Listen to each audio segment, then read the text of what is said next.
Minamaliit at tinatawag nilang pangit at mukhang probinsyana ang asawa ng isang gwapo at kilalang CEO na si Xanthios.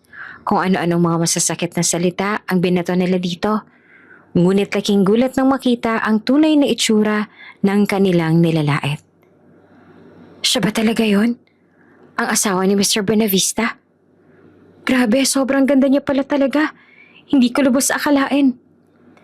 Ilan lamang yon sa mga sinasabi ng mga tao habang nakatingin kay Marge. Ang babae na kilala lamang na minamaliit at nilalait noon. Ngunit ngayon ay ubod na ng ganda. Ang kanilang mga mata ay nanlalaki at ang mga panga ay halos malaglag sa sahig. Dahil sino nga bang mag-aakala na may tinatago pala itong ganda?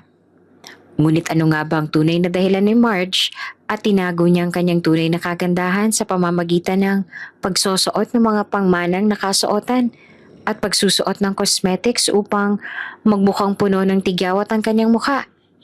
May lihim nga ba sa likod nito?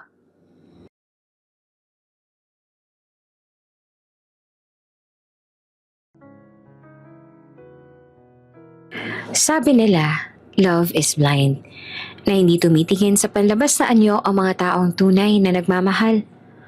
Kapag ang puso ang tumibok para sa isang tao, wala kang ibang magagawa kundi sundin ang sinisigaw nito. Walang mata ang puso, kusa itong pumipili ng taong nais nitong ibigin. At naniniwala naman si Marge de Leon Buenavista sa kasabihang iyon. Para sa kanya, kapag mahal mo ang isang tao, hindi mo kailangang tingnan ng panlabas niyang anyo. Hindi mahalaga kung matangkad siya o hindi, maputi o kayumanggi. May perpektong ngiti o may pilat sa pisngi. Dahil sa totoo lang, kapag nagmahal ka ng totoo, hindi mo na iniisip kung ano ang makikita ng iba. You just fall in love with that person without having the need to explain or justify why. Pero sa society na sobrang mataas ang standard, kapag pangit ka, iniisip na agad ng karamihan na hindi ka deserving mahalin. Na para bang nakakahiyang ibigin ng isang pangit o kaya ay isang taong hindi pasok sa kanilang mga standard. Ngunit kung tutuusin, ay hindi naman mahalaga kung anong sasabihin ng ibang tao dahil kung talagang mahal mo ang isang tao, siya lang ang dapat na mahalaga sa'yo.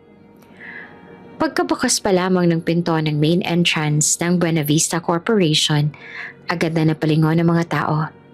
Nakatayo roon ang isang babae, si Marge, na nakasuot ng isang malaking puting bestida at may makapal na salamin. Nakalugay ang kulot na kulot niyang buhok at may bangs din siya. Makikita ang mga tigyawat sa kanyang pisngi at noong siya'y ngumiti, sa ilang bumati sa kanyang nakita, ang bakal sa kanyang ngipin, ang braces niya. Sino yun? Tanong ng isang empleyada, bahagyang nakakunot ang noo. Yun ba yung asawa ni Sir Xanthios? Bulong naman ng isa. Palihim na sumilip sa cellphone niya para i-verify ang litrato ng kasal ng kanilang CEO na minsang kumalat online. Ay oo, siya nga yun. Asawa ni Sir Xanthios. Grabe, ang pangit niya naman. Mas pangit pa pala siya kaysa sa kumakalat na picture niya online. Tsaka, ang baduy pang manamit parang taga-probinsya. Sabat ng isa pa, sabay tawa. Ang balita, taga-probinsya daw talagang nabingwit ni Sir. May ganun pala talaga, no? Mga gwapong mahihilig sa mga exotic beauty. Hagikik pa nung isa. Napuno ng bulungan ang buong lobby. Walang nagtangkang lapitan si Marge. Lahat ay abala sa pagtingin sa kanya. Pagbulong, pagtawa. Ilang empleyado pa'y tahasang napapailing. Habang ang iba'y pasimpleng kinukuhanan siya ng litrato na para bang isang malaking himala sa kanila na naging asawa ng kanilang CEO ang babaeng wala man lang ka-glamour. Hindi talaga sila bagay ni Sir Xanthios. Tingnan mo nga, parang galing palengke. Sabi ng isa sa mga interns at si Nico ang katabi. Baka mabait lang si Sir. Or na-hypnotize? Sagot naman ng isa. Sabay tawang muli. Napayuko si Marge. Damang-dama niya ang mga matang nakatitig. Ang mga bulong na parang kutsilyong hinihiwa ang balat niya ng paunti-unti. Pilit niyang tinatago sa likod ng mahinang ngiti ang bigat sa dibdib. Ma'am Marge, ine-expect po kayo ni Sir Santhio sa office niya. Magaling na sabi sa kanya ng receptionist. Tahimik siyang tumango at tinungo ang elevator. Habang papasok siya, tila gumaan saglit ang loob niya hanggang sa marinig pa niya ang huling bulong bago magsarang pinto. Bakit kaya siya pinatulan ni Sir? Kung yaman at achievements man lang ang dahilan, tila wala pa naman siyang napapatunayan kagaya ni Sir. At totoo nga, wala pa ang mga naabot siya sa kalingkingan ng mga naging achievements na Santhios. Si Santhios Buenavista, sa edad na 32, ay tinaguriang isa sa mga pinakabatang CEO sa bansa. Magna cum laude sa Harvard Business School. Nagumpisa sa sarili nitong tech startup sa Silicon Valley bago ito in-acquire ng isang Fortune company. Ngayon ay leader na ng Buenavista Corporation, isang conglomerate na hawak ang real estate, logistics, at fintech innovations sa Asia Pacific. Cover boy ng business magazines, laging invited sa high-level economic forums, at higit sa lahat, binata pa lamang, kilala na sa taglay na kisig at talinong taglay. Hindi lamang kilala si Santhios dahil sa yaman at tagumpay nito, kundi maging sa taglay na kakisigan at kagwapuhan. Pero ngayon, heto ang babaeng naging kabiyak ng puso nito. Isang babaeng simple, hindi kagandahan, hindi rin ganong kayaman at para sa lahat ng naroroon, isa iyong palaisipan. Napahigpit ang hawak ni Marge sa bag niya habang tahimik lamang sa loob ng elevator. Sa salamin sa gilid, nakita niya ang sarili. Alam niya naman sa sariling pangit siya. Walang kahit anong maganda sa kanya. Hindi rin siya magaling pumorma kaya minsan ay hindi niya rin masisi kung bakit gano'n na lamang ang tingin sa kanya ng mga tao. Tanggap niya naman ang katotohanan na yon. Pero nasasaktan pa rin siya sa panghuhusga sa kanya ng ibang tao. Pagkarating ni Marge sa ika-21 palapag ng Buenavista Corporation, unang sumalubong sa kanya ang maluwag at modernong opisina ng executive wing. Mga salamin na kisap mata lang ay nalilinis na ng automated wiper at mga mamahaling painting na nakadisplay sa corridor. Sa tapat ng pintuan ng opisina ng kanyang asawa, naroon ang secretary ni Santhios. Isang magandang dalaga. Maayos ang postura, naka-corporate attire at may itim na buhok na nakabon. Pagkakita nito kay Marge, agad itong yumuko bilang pagbati. Kasabay ng mahinahong ngiti. Good morning po, Ma'am Marge. Magalang na bati nito. Nandito po ba kayo para dalawin si Sir? Tumango naman si Marge. Oo, nasa loob ba siya? May meeting pa po si Sir sa conference room, pero tiyak na patapos na rin po iyon. Kanina pa po kasi nagsimula. Paliwanag ng secretary, sabay tingin sa tablet na hawak nito. Sa loob na lang po kayo mag-antay, ma'am. Pumasok po kayo. Tumango si Marge. Pinagbuksan naman siya nito ng pinto. Pagpasok pa lamang niya, agad siyang sinalubong ng samyo ng mamahaling pabango at ang malamig na simoy ng aircon. Tahimik sa loob. Malinis, walang alikabok, wala ring kalat. Lahat ay maayos mula sa mga papel hanggang sa mga decor. Eleganteng kulay charcoal gray ang theme ng opisina.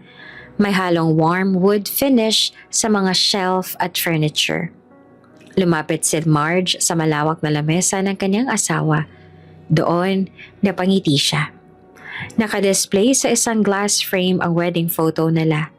Si Santhios, naka-black tuxedo at nakangiti. Si Marge naman ay nakasuot ng simpleng gown. Halos nanginginig pa noon sa kaba. Isang kasal na hindi nila pinili. Isang kasunduan sa pagitan ng dalawang pamilya. Isang arranged marriage. Ngunit sa kabila ng lahat, narito ang larawan nila, hindi tinatago, kundi ipinagmamalaki.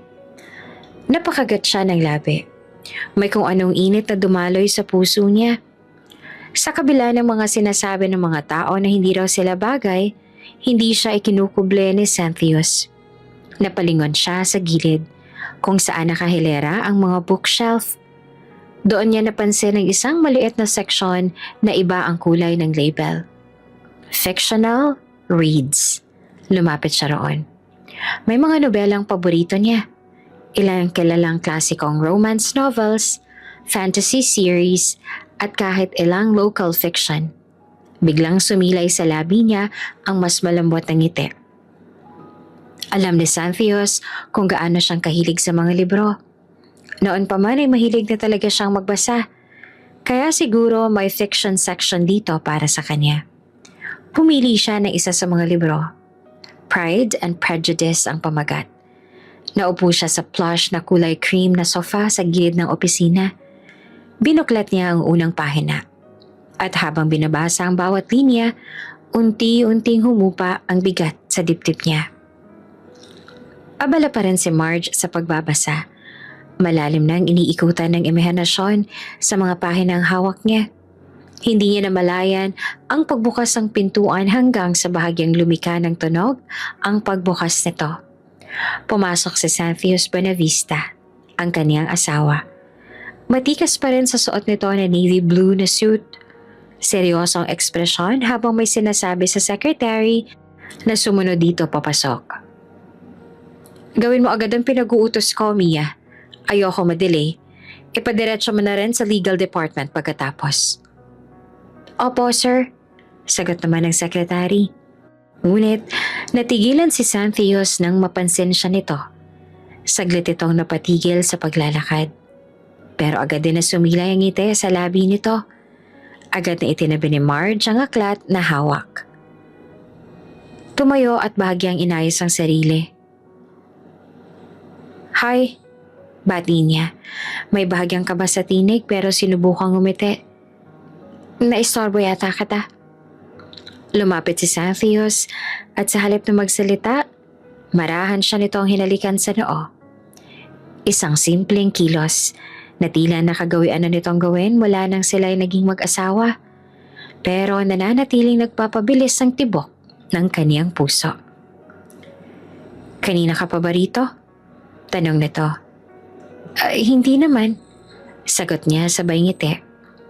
Huminga ng malalim si Xanthius tsaka tumango. Sorry, natagalan ng meeting. Ang akala ko ay matatapos agad pero may mga problema pang kailangan talakayin. Okay lang, sagot niya. Nalibang naman ako sa pagbabasa. Tumango ito. Nagustuhan mo ba ang mga libro na ipinalagay ko? Ngumiti siya tsaka tumango-tango. Oo, mga hindi ko pa nababasa. Good. Kung may gusto ka pang idagdag, sabihin mo lang sa akin. I'll ask them to buy it for you. Salamat. Aniya dito. Tumango naman si Xanthius, tsaka muling nilingon ang secretary nito. Mia, ayusin mo yung pinapagawa ko. Review it for me since hindi ko na yun ma-review later. Kailangan kong umalis ng maaga. Opo sir, ako na pong bahala. Kinuha ni Xanthius ang cellphone mula sa mesa at saka muling lumapit kay Marge. May kakaibang lambing sa mga mata nito. Tila may bahagyang pagbabago sa timpla ng kilos. Kung kanina ay istrikto ang dating nito, ngayon na nandito na siya ay naging mas kalmado ang ekspresyon. Let's go, sabi nito. Tumango si Marge, tsaka marahang sumunod. Subalit tumigil si Xanthius sa paglalakad para hintayin siya at nilagay nito sa bewang niya ang kamay. Tumango si Marge kay Secretary Mia bilang paalam. Ngumiti naman ito sa kanya at saka yumuko rin. Habang magkasabay silang naglalakad palabas ng opisina, tahimik ang paligid. Ngunit hindi maikakaila ang presensya ng mga empleyado na kanina lamang ay abala sa pagbubulong-bulungan tungkol sa kanya. Kay Marge, ang asawa ng kanilang CEO. Ngayon, natahimik ang buong lobby. Lahat ay nakatingin. Walang imik, tila nagmamasid sa bawat galaw nila. Napayuko si Marge. Ramdam pa rin niya ang bigat ng mga matang nakatuon sa kanya. Hindi man sila nagsasalita ngayon, alam niyang nasa isip pa rin ng ilan ng mga panlalait na hindi siya bagay sa isang tulad ni Xanthius Buenavista, sa isang lalaking CEO, gwapo, matalino, at matagumpay. Ngunit si Xanthius, wala ni katiting na pakaalam sa kanila. Hawak pa rin siya sa bewang. Tila sinasadya nitong ipakita sa lahat kung sino siya sa buhay nito. Pagdating sa sasakyan, mabilis nitong binuksan ang pinto para sa kanya. "Thank you," mahina niyang sabit bago siya pumasok sa loob ng kotse.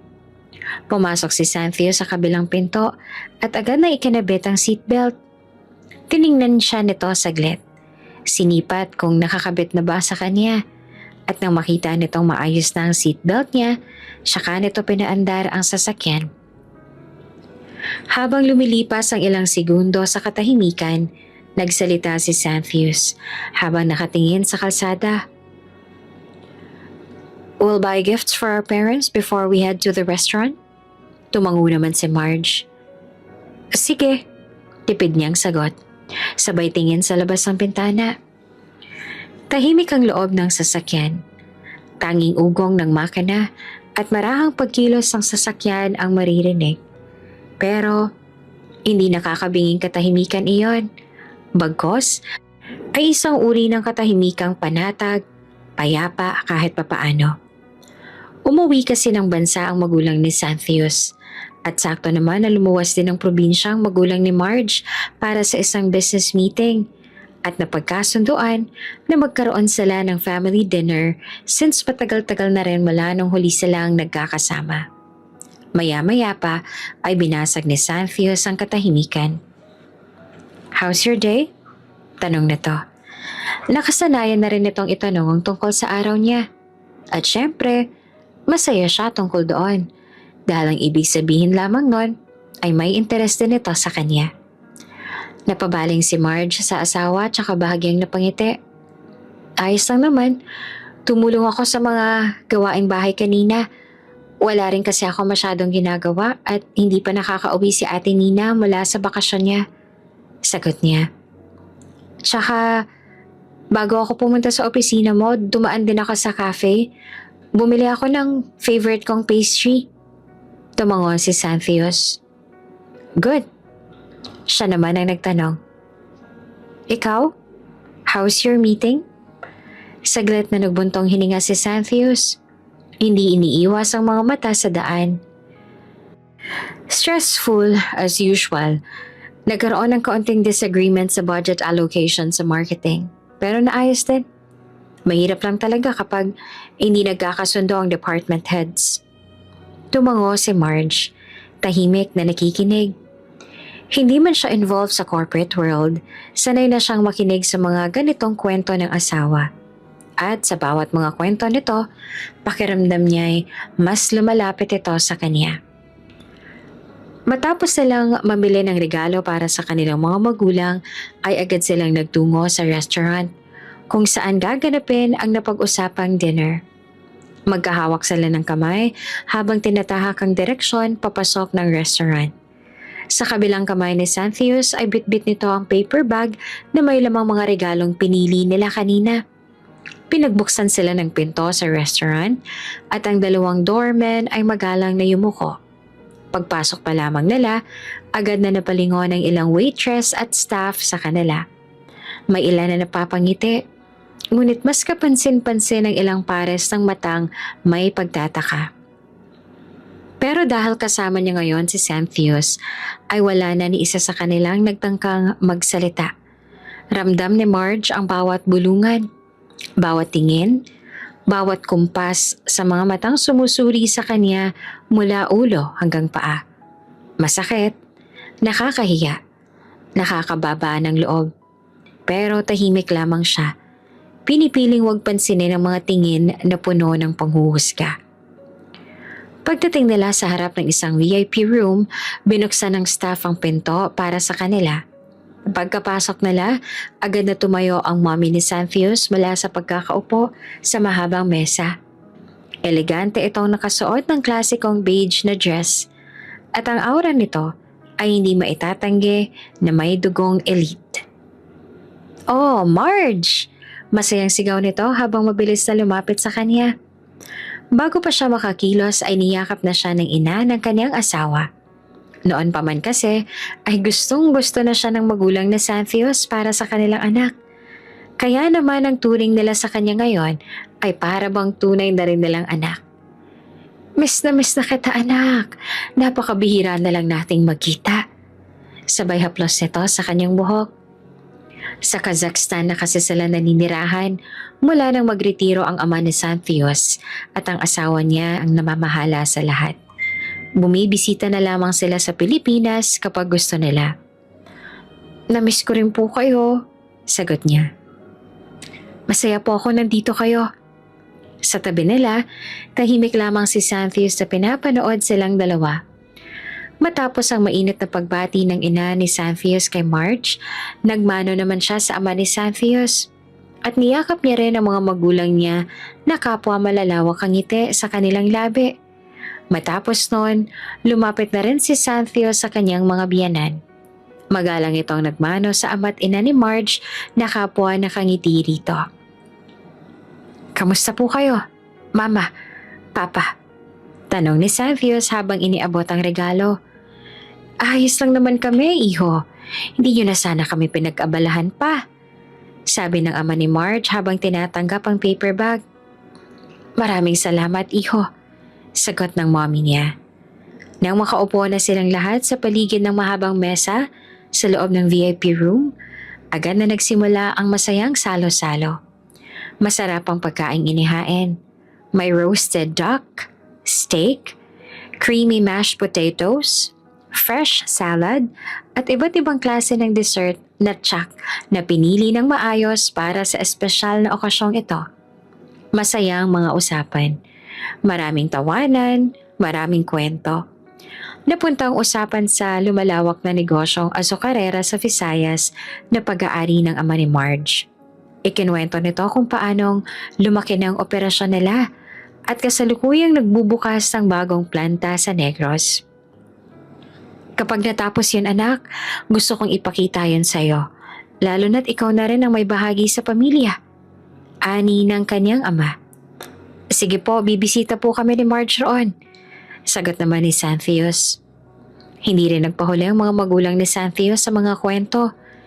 Ikinuwento ni Doña Ambrosia ang mga ginagawa nila sa Kazakhstan, ang mga tinuturuan nitong kabataan bilang pampalipas oras, ang mga proyektong tinutulungan ng ama ni Xanthios sa komunidad, at kung gaano nilang namimiss ang Pilipinas, hanggang sa biglaang nabaling ang usapan sa kanilang mag-asawa. "Alam nyo," wika ng ina ni Xanthios habang nakatingin sa kanilang dalawa, "malapit na pala ang wedding anniversary ninyo. Kay bilis talaga ng panahon, ano? Parang kailan lang noong ikinasal kayo." Ngumiti naman si Marge. Sobrang bilis nga talaga ng panahon. Parang kahapon lang sobrang kabado pa siya para sa magaganap na kasalan. Natatakot pa siya noon na baka iiwanan siya ni Xanthios sa harap ng altar. Pero heto, at malapit na nilang i-celebrate ang kanilang first wedding anniversary. "Anong plano niyong dalawa para sa anibersaryo ninyo?" tanong pa ng ama ni Marge. Napatingin si Marge kay Xanthios. Ngumiti ang lalaki habang kinukuha ang baso ng wine. "It's going to be a surprise," tipid na sagot nito. Ngunit bago pa tuluyang mawala ang tensyon, biglang muling nagsalita ang ina ni Marge. May bahid ng kilig sa boses.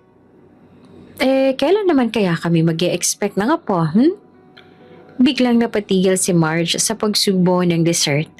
Nabulunan siya ng bahagya sa cheesecake na kain-kain pa niya kaya mabilis siyang uminom ng tubig. Halos mapahagikik ang kanyang ina at ang ina ni Xanthios habang si Xanthios naman ay bahagyang natawa. "Kapag handa na po si Marge, I'm always ready to be a father," sagot ni Xanthios. Nag-init naman ang pisngi ni Marge. Sa totoo lang, pangarap niya rin na maging ina. Pero ang gusto niya sana, saka sila magkakaanak ni Xanthios kapag mahal na rin siya nito. Aba, basta kami. Singit ang ama ni Xanthius. Excited na kaming lahat na maging lolo at lola. Pero syempre walang pressure. Hihintayin namin yan sa tamang panahon. Salamat po. Marahang tugon naman ni Marge. Hawak pa rin ni Xanthius ang kamay niya sa ilalim ng mesa. Isang bagay na hindi maitatanggi ni Marge sa mga nagdaang buwan ng pagsasama nila ni Xanthius. He is a good husband. Oo, arranged marriage lang ang dahilan kung bakit sila kinasal. Walang kasamang pag-ibig sa umpisa. Walang matatamis na pangakong binitiwan sa altar maliban sa obligasyong nag-ugat sa kasunduan ng kanilang mga pamilya. Pero kahit kailan, hindi pinaramdam ni Xanthius na isa lang siyang obligasyon. He always treated her right. Ganoon palagi. Hindi ito kailanman naging malamig o mailap. Sa halip, lagi nitong pinaparamdam na mahalaga siya, na may puwang siya sa buhay nito kahit paabala ito bilang CEO ng isang matagumpay na kumpanya. At isa iyon sa mga dahilan kung bakit hindi niya napigilang lalo pang humanga rito. Unti-unti, araw-araw, palihim. Lumalalim ang pagtingin niya sa asawa. Kagaya ngayon, kagigising niya pa lamang at nakasuot pa siya ng puting silk robe nang bumaba siya patungong kusina. Sinalubong siya ng maaliwalas na mukha ng kasambahay na si Aling Rosa, na mula nang magsama sila ng kanyang asawa sa iisang bahay ay sa kanila na rin nagtrabaho. Good morning po, Ma'am Marge. Magalang na bati nito sabay ngiti. Halina po't mag-almusal na kayo? Ngumiti din siya pabalik tsaka nagtanong. Good morning din po, Aling Rosa. Nasaan po si Xanthius? Maaga pong umalis si Sir. May meeting daw po. Pero bago po siya umalis, nagluto po siya ng almusal para sa inyo. Nasa mesa na po. Pinainit ko na po tulad ng bili ni Sir. Napangiti naman lalo si Marge. Sa dami ng ginagawa ng kanyang asawa, sa dami ng pinamumuno ang mga tao, sa bigat ng mga trabaho, araw-araw nitong hinaharap. Naisingit pa rin ito ang simpleng bagay na ito para sa kanya. Salamat po, Aling Rosa. Mahina niya namang tugon, pero damang-dama sa boses ang pagkalambot ng damdamin. Tumango lamang si Aling Rosa at nagpatuloy sa ginagawa nito sa gilid. Lumapit si Marge sa dining table. Nandoon nga ang pagkain. Ang paborito niyang sinangag, ham, bacon, at meron ding pancakes. May sticky note pa sa tabi ng plato. Don't skip breakfast. See you later. X. Muli siyang napangiti nang mabasa ang sulat ni Xanthius sa kulay pink na sticky notes. Kasabay niyon ang banayad na paghaplos ng init sa kanyang puso. Sa dami ng mga babaeng magagandang naiisip ng mga tao na mas babagay sa katulad ni Xanthius Bonavista, siya ang pinili nito na pangalagaan. Hindi niya alam kung kailan nagsimulang maging mahalaga sa kanya ang mga ganitong simpleng bagay. Pero ngayon, alam ni Marge na isa iyon sa mga dahilan kung bakit lalo pang lumalalim ang paghanga at damdamin niya sa lalaking iyon. Noong sumapit ang tanghalian, ramdam niya ang katahimikan ng buong bahay. Wala siyang magawa at naiinip na siya. Nakaupo siya sa veranda. Pinagmamasa ng galaw ng mga dahon, ngunit kahit ang simoy ng hangin ay hindi sapat upang mapawi ang init na bumabalot sa paligid. Sa huli, napagdesisyonan niyang mag-swimming. Suot niya ang kanyang simpleng swimsuit na lalong nagpatingkad sa maputi at makinis niyang balat. Kahit na hindi siya ganong kaganda at hindi magaling pumorma, hindi rin maitatanggi na maganda ang kanyang malaporselanang kutis. Habang pababa siya tungo sa poolside, tinawag niya ang kasambahay. Manang, pa-help naman po maglagay ng sunblock sa likod. Aniya sabay abot ng bote ng sunscreen na tinanggap naman ito. Ang ganda talaga ng kutis mo, ma'am, parang porselana. Wika ng kasambahay habang maingat na ipinapahid ang sunblock sa kanyang likuran. Napangiti pa siya. Thank you po, Manang, sagot niya, bago siya tuluyang lumusong sa malamig na tubig ng swimming pool. Paulit-ulit siyang lumangoy. Hinayaan ng sarili na tangayin ng alon ng tubig at katahimikan. Doon niya nahanap ang panandaliang aliw. Hindi niya namalayang may mga matang matagal nang nakatutok sa kanya. Tahimik, ngunit papanuri. Malapit sa pool ay nakatayo ang kanyang asawa. Nanonood sa bawat galaw at paglangoy niya. Tila may iniisip. Pag-ahon niya mula sa tubig, agad siyang kumuha ng towel at pinunasan ng kanyang basang buhok at maging ang mukha. Abala siya sa pagpunas nang bigla siyang matigilan. May animong lumapit. Napatingin siya at nanlaki ang kanyang mga mata. "Oh, Xanthius!" Gulat niyang sambit. Ang kanyang asawa, nakatayo sa harap niya, nakasuot ng polo na nakabukas ang unang botones. Sa gulat niya ay bahagya siyang nadulas sa basang tiles. Napasigaw pa siya. Ngunit bago pa siya tuluyang mawala sa balanse, maagap siyang nasalo ng kanyang asawa. "Careful," bulong nito habang mahigpit ang pagkakahawak sa bewang niya. Napatitig siya rito. Kumakabog ang kanyang dibdib. Hindi niya tiyak kung dahil ba sa pagkakabigla o dahil sa titig ng lalaking nasa harapan niya. "Sorry," mahina niyang usal. Hindi makatingin ng diretso sa asawa. "Nagulat lang ako." Ngumiti naman si Xanthius, bahagyang umiling. "Ayos lang, mabuti na lang nasalukat ah." Ngunit hindi iyon ang iniintindi niya ngayon. Nang mapagtanto niyang sobrang lapit nila sa isa't isa, halos magdikit na ang kanilang katawan, biglang nag-init ang kanyang pisngi. Ramdam niyang mabilis sa pagtibok ng kanyang puso. Ilang ulit na rin naman siyang nakita ng asawa sa ganitong ayos. Ilang ulit na rin itong nahawakan ng kanyang balat sa mga pagkakataong sila ay magkalapit. Pero ewan ba niya, hindi pa rin siya nasasanay. "Magbibihis lang ako," paumanhin niya. Pilit ang ngiti. Tumango si Xanthius, ngunit nananatili ang tingin nito sa kanya habang lumalakad siya palayo. Tila ba sinusundan ang bawat hakbang niya. Pagdating sa kanilang silid, agad siyang nagtungo sa banyo. Binuksan ang shower at hinayaang dumaloy ang malamig na tubig sa kanyang balat. Waring pinapawi ang init na kanina'y umakyat sa kanyang mukha.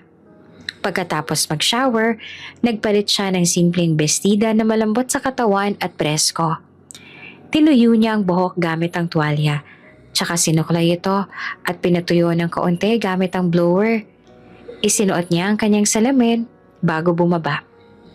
Pagdating niya sa living room, naabutan niyang nakaupo roon si Xanthius. May hawak na iPad at abala, pero minsan-minsan ay sumusulyap sa direksyon ng hagdanan. Nang magtama ang kanilang paningin, ngumiti ito sa kanya. Bahagya namang kumunot ang kanyang noo. Hindi dahil sa pagkainis, kundi dahil sa kabang nadarama niya ngayon. Parang biglang bumagal na naman ang oras. Lumapit siya sa asawa at marahang naupo sa tabi nito sa malawak na sofa. Maingat ang kilos niya. Pero hindi niya na maitago ang ngiting pilit sumusupil sa kanyang mga labi. Dahil masaya siyang maaga itong umuwi. Hindi ko alam na uuwi ka ng maaga ngayon," banggit niya habang tinititigan ang gilid ng mukha nito. Tumingin din sa kanya si Xanthius. Kita sa mga mata ang kakaibang lambing. "Sinadya ko umuwi ng maaga," sagot nito. "Matagal na rin kasi simula nung huli akong nag-lunch dito sa bahay at magstay ng buong araw kasama ka." Napayuko naman siya. Pilit pa rin tinatago ang ngiti ngayon, hindi na mapigilan. Aaminin man niya o hindi, masaya siya. Masaya siyang nariyan ng asawa niya. Palagi naman silang nakikita gabi-gabi. At sa katunayan, ay tabi pa nga sila kung matulog sa gabi. Pero iba pa rin talaga kapag nasa bahay lang ito buong araw. Nagpasya siyang gawing espesyal ang tanghalian nila. Tumulong siya sa kanilang cook na magluto. Habang inihahanda ang huling putahe, naramdaman niyang may pumasok sa kusina. Paglingon niya, si Xanthius. Tahimik itong pumasok. Tinititigan siya habang abala sa pagtulong na magluto. "Malapit na rin kami matapos magluto," sabi niya habang pinupunasan ang gilid ng kalan. Tumangulang ang naging sagot ni Xanthius at naupo ito sa isang stool sa kitchen counter. Ang mga sikoy nakapatong sa mesa habang hindi inaalis ang tingin sa kanya. Ilang sandali pa'y sabay na silang naupo sa dining table. Tahimik sila sa unang bahagi ng pagkain. Tila ninanamnam ang bawat subo at ang presensya ng isa't isa. Simula ngayon, biglang sambit ni Xanthius habang iniaabot ang pitsil ng tubig. Maglalaan na ako ng kahit isang araw sa isang linggo para manatili dito sa bahay kasama ka. Para makakain tayo ng sabay. Masyado na ako nakafocus sa trabaho nitong mga nagdaang buwan. Nawawalan ako ng oras para sa'yo. Napalingon siya. Sandaling nagtama ang kanilang mga mata. Hindi niya alam kung anong sasabihin kaya tumango na lamang siya.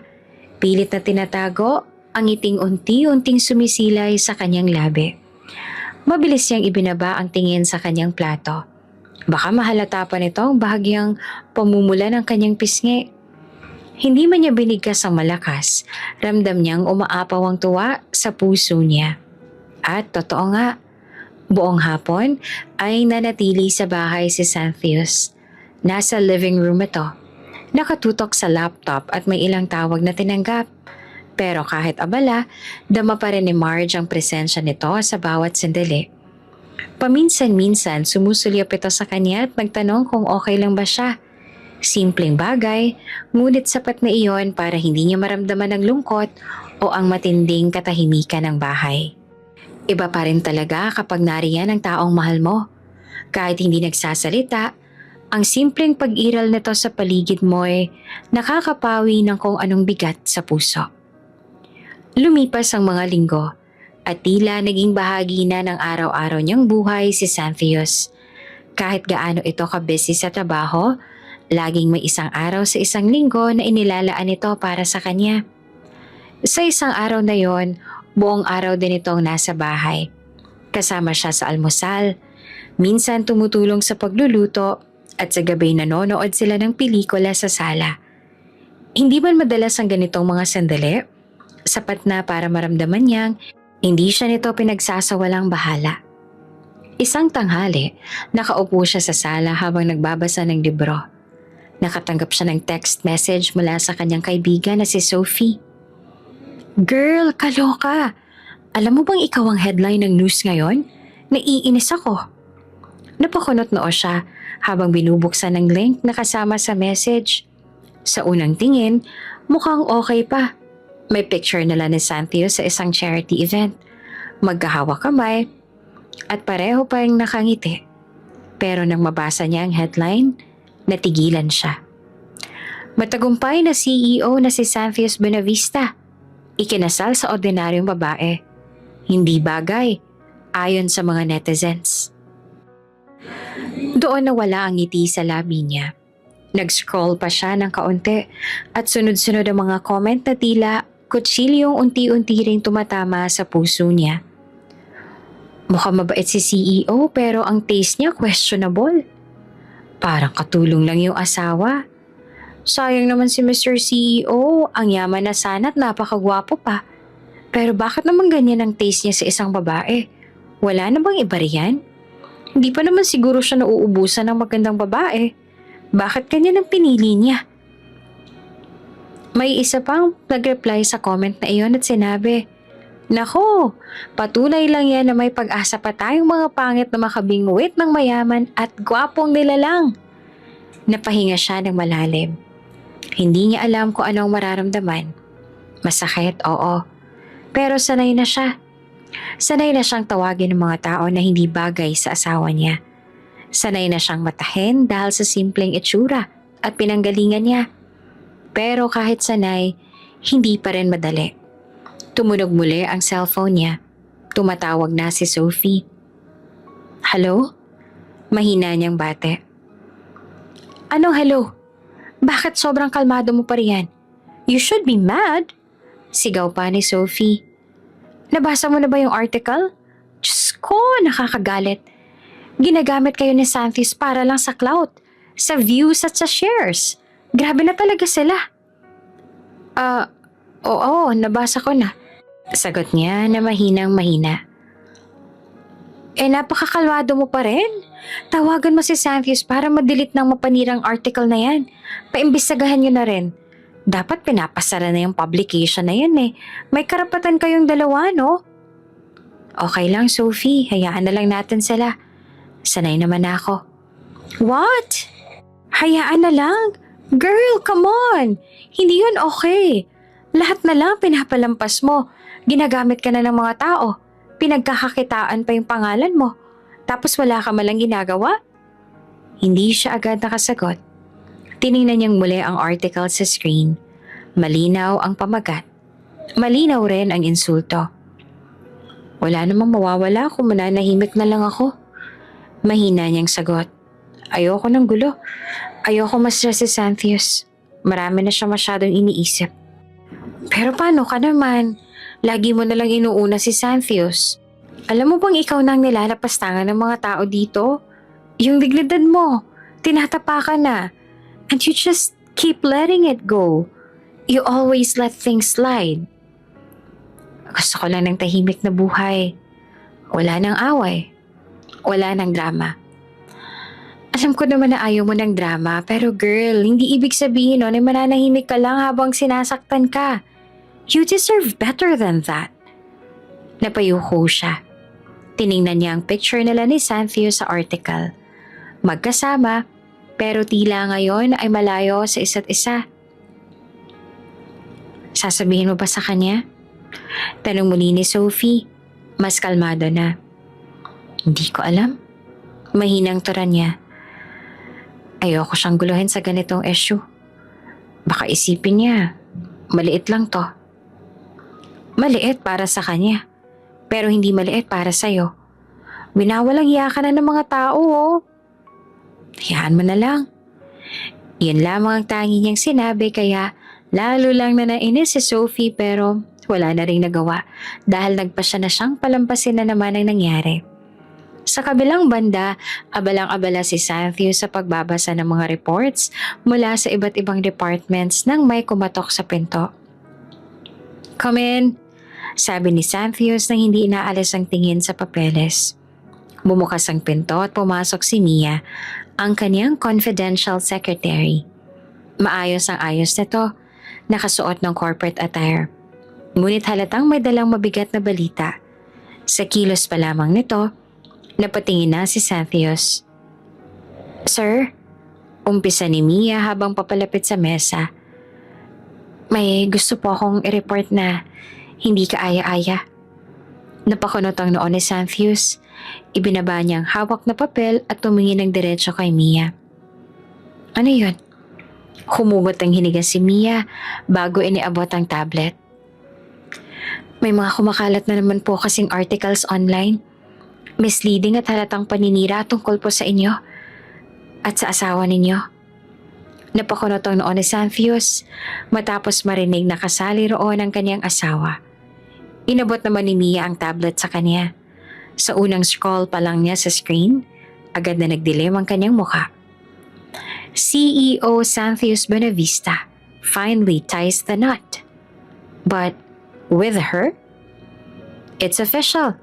Santius Buenavista, the most eligible bachelor in the business world, is now rumored to be married. But netizens can't help but ask, bakit siya napili?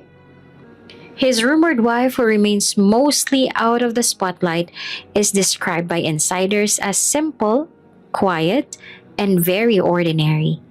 Netizens were quick to share their opinions. I thought he'd marry someone from high society or at least a supermodel, tulad ng ex niyang si Ayana. Grabe siya, sobrang lala ng pagbaba ng standards. While some praised the couple for their low-key relationship, others weren't as kind. A trending tweet read, "Successful CEO." Tapos ang jowa, parang extra lang sa teleserye. Puro kasinungalingan, puro pandalait, puro pag-atake sa kanyang asawa. Mabigat ang bawat linya ng nababasa niya habang patuloy siyang nagbabrowse sa article. Nagdilim ang kanyang paningin.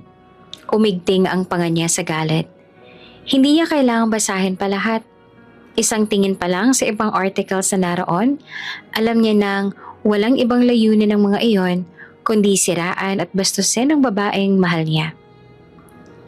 Sino naglabas nito? Pagalit na tanong ni Xanthius. Isang online tabloid po, sir, pero nag-pick up na rin po ng iba. Kumakalat na po sa iba't ibang social media pages, mga repost, screenshots, pati memes. Take it down. Malamig ang boses niya. Call legal. File a harassment case against every publication that share this garbage. I want names. I want accountability. Agad na tumango si Mia. Yes sir, kakausapin ko rin po si Attorney Ramirez para maganda ng legal complaint. Tiyakin mo na mapapanagot natin sila. Lahat ng may kinalaman. Hindi ako magdadalawang isip pag gumastos ng milyon kung kinakailangan. Huwag lang silang makalusot sa pambabasta sa asawa ko. Understood, sir. Tumalikod si Mia at mabilis na lumabas ang opisina para gawin ang mga utos niya. Pagkaalis ni Mia, muling tumingin si Xanthius sa tablet. Binasa niya ang isa pang article na hindi rin maganda ang nalalaman. Animoy, wala ni isa sa mga article na yon ang may magandang sinabi tungkol kay Marge. CEO marries non-influencer. Netizens question her background. No social media presence. No high-profile background. No famous family name. So who is the wife of billionaire CEO Xanthius Buenavista? Many are surprised that Xanthius Buenavista, who has dated beauty queens and heirs in the past, choose someone so ordinary. Para namang katulong na mula sa probinsyang pinakasalan ng CEO, says one commenter. Others are defending the couple, but many netizens can't help but speculate. Some even believe this could be a publicity stunt or worse, a case of manipulation. Either way, this marriage has officially become the hottest online debate this week. Lalo namang nag-init ang ulo ni Xanthius sa kanyang mga nababasa at lalong gusto niya na mapanagot ang mga nagpapakalat ng balita na ito. Gabi na pero nananatili pa rin siya nakaupo sa harap ng desk. Ang ilaw ng laptop at mga city lights sa labas ang tanging nagbibigay liwanag sa paligid. May notification sa tablet niya. Incoming FaceTime call mula sa kanyang ina. Mabilis siyang sinagot iyon. Pagkasagot, agad lumitaw sa screen ang mga mukha ng kanyang mga magulang. Parehong nasa veranda ng bahay nila. Suot ang pang early evening clothes at may bitbit pang tsaa. Anak, ayan ka na naman sa opisina. Hindi ka pa uuwi? Tanong ng mommy niya. Halatang iritado pa rin ang ekspresyon ni Xanthius. I had to stay longer, Mom. May kailangan pa akong asikasuhin. Urgent. About the company? Or about those articles again? Tanong naman ng kanyang ama na tila may nabasa na rin hindi kaaya-aya sa mga articles. Articles? Puro kabastusan. Puro paninira. They're attacking Marge like she's some sort of a joke. Hindi ko kayang palampasin to. Nakita namin yung isa. That's why tumawag kami sa'yo. Mabuti na lang at may alam ka na pala sa mga sinasabi nila tungkol kay Marge. Ang babastos na talaga ng mga tao ngayon. Napatiimbagang siya. Sinubukang kontrolin ang galit. I'm doing something about it. I already told legal to file harassment and defamation cases against the publications. I'm taking them all down. Good. Huwag mo sila hayaang yurakan ng asawa mo. Marge doesn't deserve this. Napakabait na bata. Tapos sisiraan lang nila. Wika ng kanyang ama. She doesn't. She's the kindest woman I've ever known. And now she's being dragged through the mud by people who don't even know her. Napahawak siya sa sentido habang nagpupuyos ang damdamin. I won't let her see any of it. She doesn't need to know. Not now. Baka masaktan lang siya. She doesn't need more stress. But what if she finds out, anak? She'll know eventually. Nag-aalala pa rin na sambit ng mommy niya. Then I'll deal with it when time comes. Pero habang kaya ko pa siyang protektahan nang hindi niya nalalaman, I will. Hindi niya kailangang malaman na ganito kababoy ang mga sinasabi tungkol sa kanya. Napabuntong hininga si Xanthius. Pinipilit pigilan ang pagngingit-ngit. She always tells me to let things go, to ignore them. But that's not how I work. Hindi ko trabaho ang manahimik habang binabastos ang asawa ko. That's right. You're doing the right thing. At kahit gaano ka kabesi, huwag mong kalimutang damayan ang asawa mo. Emotionally. Iba rin ang mararamdaman niyang hindi siya nag-iisa. Sa kabilang banda naman ay hindi pa rin mapakali si Marge. Gabi na, ngunit nananatiling gising na gising siya sa kanilang silid. Nakaupo siya sa gitna ng kama, nakasandal sa headboard, habang nagbabasa ng libro. Ilang ilaw ng lampshade sa gilid ng kama ang tanging nagsisilbi niyang liwanag. Ang orasan sa kanyang tabi ay kanina niya pa paulit-ulit na tinatapunan ng tingin. Hinihintay niya ang pagdating ng kanyang asawa na hindi niya alam kung uuwi ba. Pagkaraan ng ilang minuto, bumukas ang pintuan ng kanilang silid. Pumasok si Xanthius. Suot pa rin ang suit at tinatanggal ang suot na necktie. Napahinto rin ito nang mapansing gising pa siya. "Why are you still awake?" Tanong nito at bahagyang nakakunot ang noo. "Hinihintay kita." Tugon niya. Marahang ibinaba ang hawak na libro. Lumapit naman si Xanthius sa kanya at walang pag-aalinlangan na marahang hinagkan siya sa noo. "Sorry," mahinang sabi nito. "I had to fix some matters in the office." Ngumiti siya. "It's okay." Tumayo si Xanthius at tumungo sa banyo sabay sabing, "Magsa-shower lang ako." Tumango naman si Marge at muling sinandala ng headboard. Ngunit hindi na kinuha ang libro. Sa halip, hinintay niya na lang ang asawa. Ilang sandali pa, bumukas muli ang pintuan ng banyo. Lumabas si Xanthius na naka-short na lamang at wala nang suot na pangtaas. Pinupunasan ng buhok gamit ang tuwalya. Matapos matuyo ang buhok, umakyat ito sa kama at tumabi sa kanya. Nahiga na rin siya ng maayos sa tabi nito. Ilang minuto na mahabang katahimikan ang pumuno sa silid hanggang sa binasag na iyon ni Xanth. "Madalas ka pa ba mag-scroll sa social media these days?" Tanong nito. Bahagyang nakatagilid habang nakatingin sa kanya. Umaling siya. "Hindi masyado.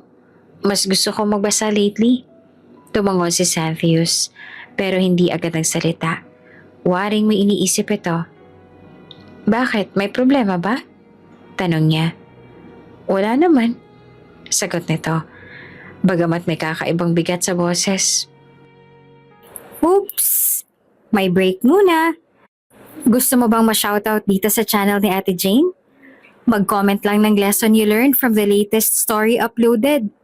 Dahil pipili kami ng isang best comment of the day para i-shoutout sa susunod na upload. Kaya huwag kalimutang mag-iwan ng lesson you learned after you watch this video. Maraming salamat! Shoutout nga pala kina Araceli Oriada from Bulacan, Joyce Tolentino, at Felicidad Carrion. Sa ating mga taga-subaybay, paki-comment naman po sa baba kung taga saan kayo para alam ko kung hanggang saan umaabot ang mga kwento ni Ate Jane at para ma-shoutout ko kayo sa mga susunod pa nating mga kwento. Maraming salamat sa pakikinig!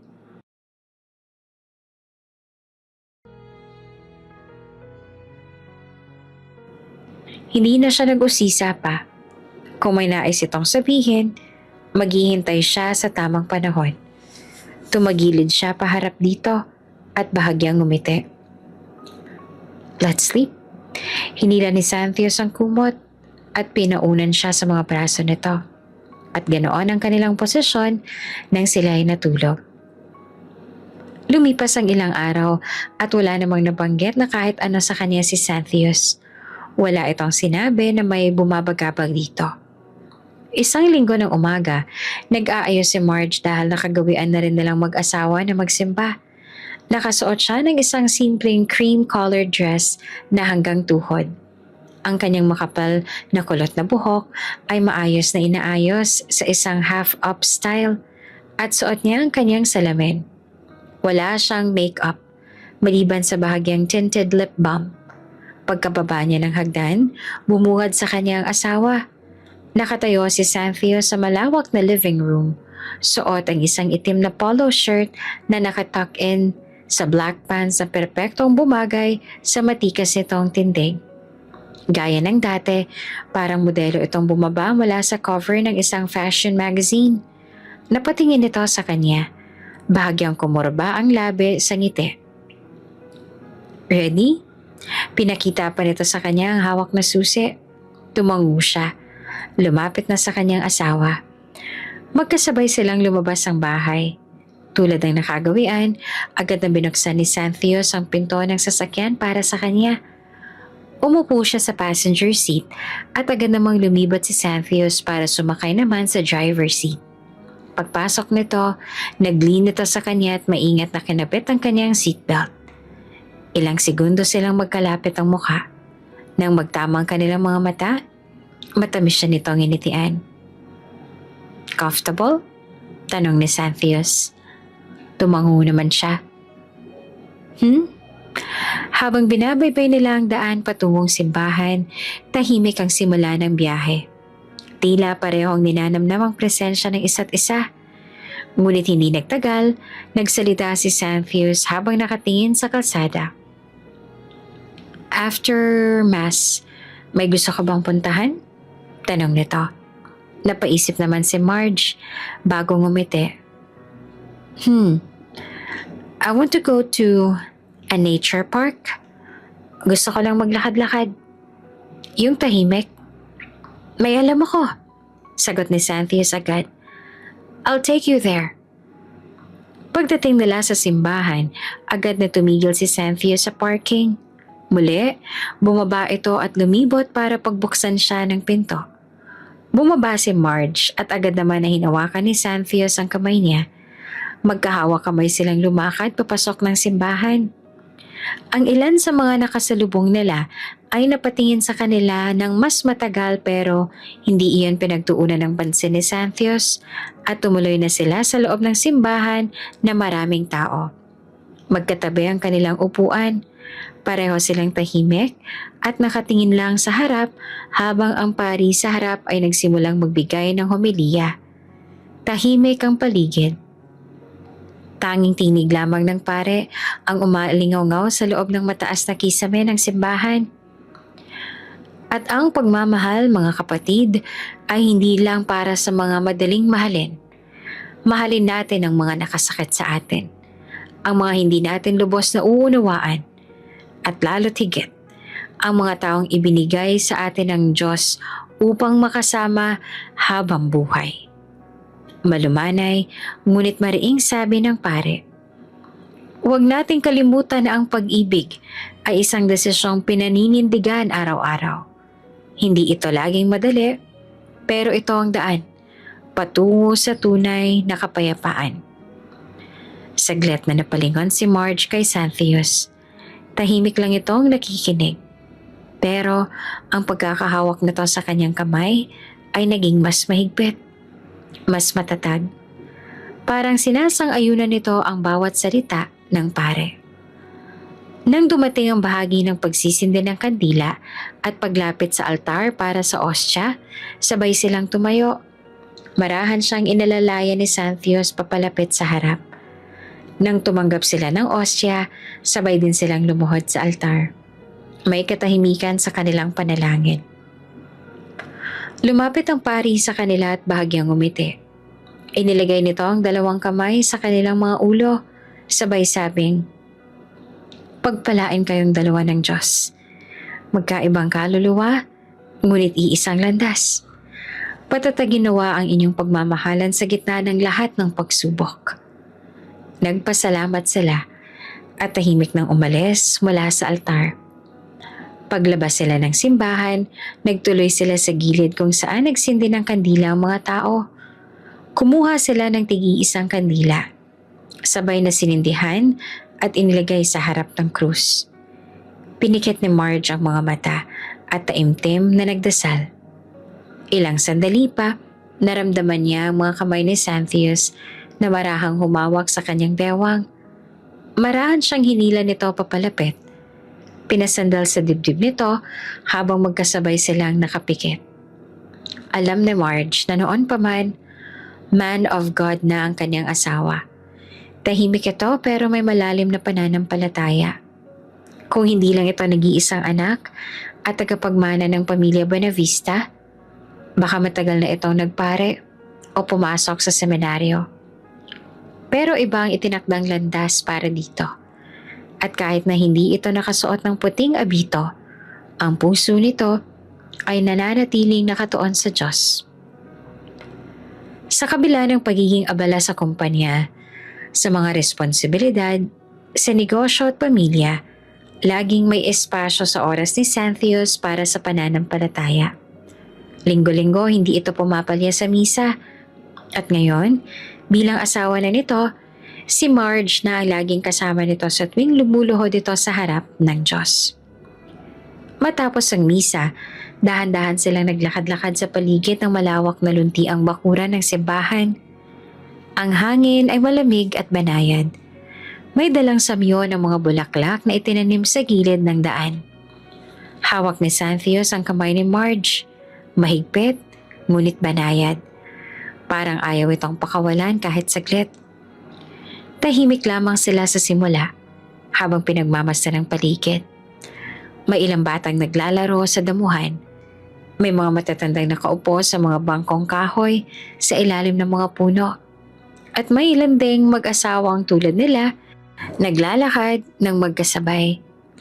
Maya-maya tumingala si Marge sa kanya at bahagyang ngumiti. "Can I ask you something?"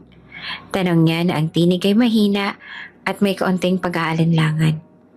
Xanthius turned to her. His brows slightly raised, but his eyes are warm. "Of course."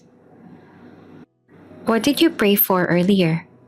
Tanong niya, curious. "You took quite some time. I even finished mine and you were still kneeling with your eyes closed."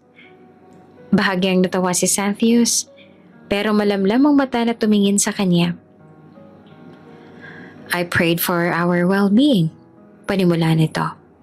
"For our marriage. For you. For us to be healthy and happy together. I pray that I never lose sight of what truly matters, even when life gets too loud or too heavy. I ask God to give me strength, to protect you, to understand you, and to treasure you even in moments when I fall short. I prayed for peace, not just for us as a couple, but for your heart too." Tumigil siya saglit sa paglalakad habang nagsasalita si Xanthius. Humarap ito sa kanya at hinawakan ng magkabila niyang kamay. "I know I'm not perfect, Marge," bulong nito. "But when I was kneeling earlier, all I could think of was you. And I asked God to help me become the kind of man you'll never have to question. I just want to be someone you can always count on through everything." Saglit siyang natigilan sa sinabi nito, sapagkat ramdam niya ang bawat salitang namutawi sa labi ng kanyang asawa. May bigat at kasabay na ginhawa. Siya naman ngayon ang tinanong ni Xanthius, "What about you? What did you pray for?" Bahagya namang umiti si Marge at marahang pinisil ang kamay nito. "I prayed for us too," sagot niya. "For our love to grow deeper, even when things get tough. I prayed that no matter what we face, we never forget to hold each other's hand. Just like this." Huminga siya ng malalim habang nakatingin sa mga mata nito. "I ask God to give me patience, strength, and understanding so I can love you the way you deserve. I also prayed for your protection, for your peace, and for your heart to always find its way back to me, no matter what. Walang sinabi si Xanthius, pero yumuko ito at hinalikan ng likod ng kanyang kamay. Pagkatapos ng misa, tulad ng sinabi niya, nagtungo sila sa isang nature park sa labas lamang ng lungsod. Hindi ito matao. Tahimik, maaliwalas, at puno ng mga matataas na puno na nagbibigay ng lilim sa daan. Naririnig niya ang paggaspas ng mga dahon na hinahampas ng hangin. Ang mga ibon ay tila nagsasayaw sa himpapawid at ang amoy ng damo ay presko. Xanthius walked beside her in quiet calm, his hand never letting go of hers. "You like it here?" Tanong nito habang pinagmamasa ng paligid. "I love it," sagot niya agad sabay ngiti. "It feels like I can finally breathe." Parang nawala lahat ng iniisip ko. "Good." May ngiti sa labi na sagot nito. "That's exactly why I brought you here." Sa dulo ng daanan may maliit na tindahan ng ice cream. Agad silang lumapit at tulad ng bata, sabik si Marge na pumili ng flavor. She chose strawberry, her favorite. Si Xanthius naman ay vanilla. Pagkaabot ng ice cream sa kanila, agad niya iyong tinikman. Tinawanan pa siya nito nang malagyan ng kaunting ice cream ang gilid ng labi niya. "Here," bulong nito, sabay punas ng tissue. "You're still messy even with dessert." Naglakad sila hanggang sa may nakita silang bench sa ilalim ng malaking puno.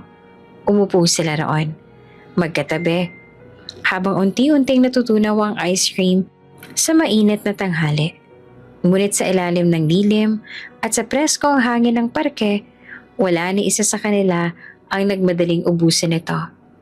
Sa mga sandaling yon, habang nakaupo sila roon, marahang kumakain ng ice cream, sabay paminsang nagtatawanan sa mga simpleng bagay. Napatingin si Marge kay Xanthius at doon niya naramdaman na para bang isa talaga siyang tunay na mag-asawa, na hindi lamang sila ikinasal dahil sa isang kasunduan, kundi dahil sa mahal talaga nila ang isa't isa. She leaned her head on his shoulder and whispered, "Thank you for today." Xanthius tilted his head slightly, letting it rest against hers. "You don't have to thank me. I'd bring you here every week if it means you'll smile like that." Naging masaya sila nitong mga lumipas na buwan. At dahil lagi ring pinaparamdam sa kanya ni Xanthius na mas mahalaga siya kaysa trabaho nito, at ni minsan ay hindi nito ipinadama sa kanya na napipilitan lamang ito sa kasal na to. Sumapit na ang araw ng kanilang unang anibersaryo bilang mag-asawa. Isang linggo bago ito, alam lang ni Marge na may pupuntahan sila ni Xanthius. Ngunit ayaw nitong sabihin kung saan. Sinabihan lamang siyang mag-empake at magdala ng mga summer outfits. Tumalima na lamang siya. At sa mismong araw ng kanilang anibersaryo, sa pagbukas nila ng pintuan ng kanilang suite sa Bali, Indonesia, hindi niya napigilang mapatitig at mamangha. Nanlalaki rin ang kanyang mga mata dahil sa pagkabigla. The entire suite was decorated with floating balloons in white and gold, each one carrying a tiny note hanging by a ribbon. May mga rose petals na nagkalat sa sahig na naglilid tungo sa kama na may heart-shaped rose petals din. May mga fresh flowers na nakalagay sa bawat sulok ng silid.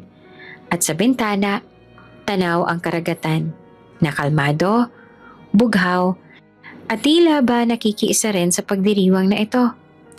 Muling humarap sa kanya si Xanthius. Nakasimpleng white linen shirt at beige slacks at may matamis na ngiti na sumupil sa labi nito. "Happy anniversary," bati nito. Napangiti naman si Marge. Ang puso niya ay tila naging bulak sa lambing ng sandaling yon. Walang salita ang makakapantay sa nararamdaman niyang tuwa. "Thank you," bulong niya rin, sabay yakap sa asawa. Mahigpit, mainit.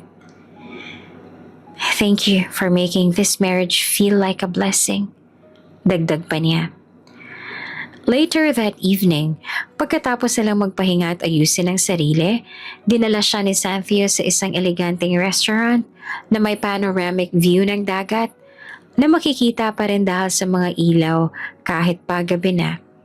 Pagpasok pa lang nila, muling namangha si Marge. A private table was set just for them, candles glowing warmly, fairy lights above them, and live soft music playing from a violinist at a distance. Sa mismong mesa may nakalagay na bouquet of white and red roses. Pinaghila siya nito ng upuan at nang makaupo siya, ay naupo rin ito sa tapat niya. Inabot nito ang bulaklak at iniabot sa kanya. "Happy anniversary, love," he said gently. She smiled, holding the bouquet close to her chest. "This is too much, Xanthius." "It's never too much for you." Nagpatuloy ang kanilang dinner date sa gitna ng mga bituin at malamig na simoy ng gabi. Nagtawanan sila sa mga simpleng kwento. Nagkatitigan sa bawat sagot at sa bawat tahimik na saglit. Ramdam ni Marge ang lalim ng respeto ni Xanthius sa kasal nila. Akala ni Marge ay doon na natapos ang sorpresa ng kanyang asawa. Ngunit gaya ng laging nangyayari kapag si Xanthius ang may pakana, laging may kasunod. Laging may higit pa sa inaasahan. Pagkatapos ng dessert habang naglalakad sila papunta sa terrace ng restaurant na may view ng buong baybayin, inabot ni Xanthius ang isang maliit na kahon mula sa bulsa.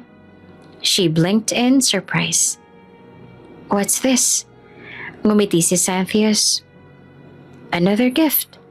Open it." Dahan-dahan niyang binuksan ang kahon. Sa loob nito ay isang eleganteng necklace. Isang mamahaling kwintas na may maliit na heart-shaped diamond pendant. Napatingin siya kay Xanthius. Hindi siya makapaniwala. "Xanthius, this is beautiful." "I saw it and thought of you," sabi nito habang kinukuha ang kwintas mula sa box. "May I?" Tumango siya. Bagyang tinaas ang buhok. Maingat na isinabit ni Xanthius ang kwintas sa kanyang leeg. Ang malamig na metal ay tumama sa kanyang balat. "There. Perfect." Bulong nito. Paglabas nila sa terrace, inakay siya nito papunta sa dulo, kung saan may nakahanda ng maliit na lounge area. At bago pa man siya makatanong, biglang may narinig na siyang putok mula sa kalangitan. Sunod-sunod na fireworks ang sumabog sa ibabaw ng dagat. Mga makukulay na palamuti sa langit at tila lumilikha ng sining sa dilim ng gabi. She gasped. "Xanthius." "I know you love fireworks," sabi nito habang ang mga mata ay nasa kanya at wala sa kalangitan. "So I had them prepare this, just for tonight." Her eyes welled up. Hindi dahil sa luha ng lungkot, kundi dahil sa sobrang tuwa. "Thank you," mahinang sabi niya habang nakatingala, sabay yakap sa asawa. Pero hindi pa doon natapos ang sorpresa. Kumalas siya sa yakap at may kinuha mula sa kanyang purse. "My turn?" sabi niya habang inaabot dito ang maliit na box. Bahagyang tumaas ang isang kilay nito. Curious. "You got me something?" "Of course. Open it." Pagbukas nito ng kahon, lumabas ang isang masculine silver chain necklace. Simple, ngunit classy. May maliit na pendant na may nakaukit na letra, M and X, ang first letter ng kanilang mga pangalan. "You like it?" tanong niya. "I love it," sagot naman ni Xanthius. Ngumiti ng malaki at yumuko pa bahagya para maisuot niya dito ang kwentas. Ngumiti naman si Marge. Kinuha ang kwentas at isinuot iyon sa leeg nito.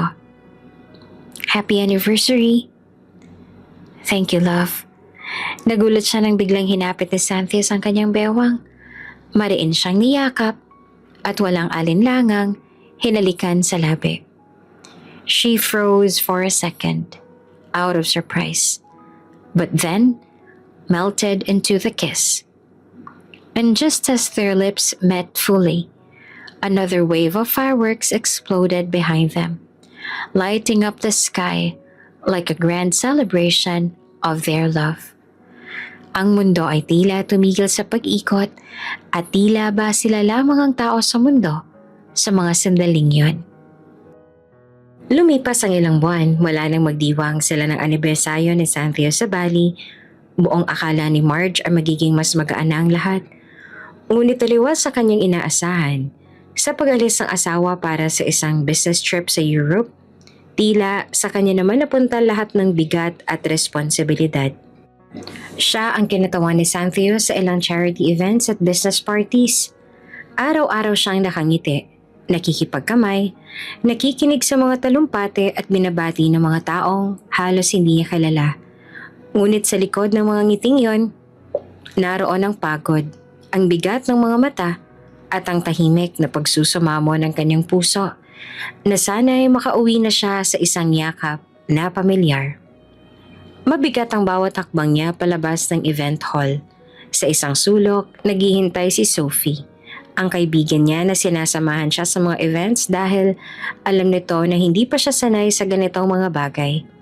May hawak itong cellphone at halatang alanganin kung paanong sasabihin ang hawak na balita. "Sophie?" tanong ni Marge, bakas ang pagod sa boses. Napakagatlabi si Sophie bago marahang iniabot ang screen. "I think you should see this." Napatitig si Marge sa post, isang larawan na malinaw na kuha sa isang restaurant. Doon makikita ang nakaupo si Santhios, kaharap ang isang pamilyar na mukha, ang ex-girlfriend nitong si Ayana Santos, ang dating Miss World at kasintahan ni Santhios bago sila ikinasal. Sa ilalim ng post ay may headline ng isang article. Spotted, Santhios Benavista, seen having dinner with former flame Ayana Santos. Are they rekindling the past? At higit pa sa larawan, ang mga komento, ang tila patalim na sumaksak sa kanyang puso.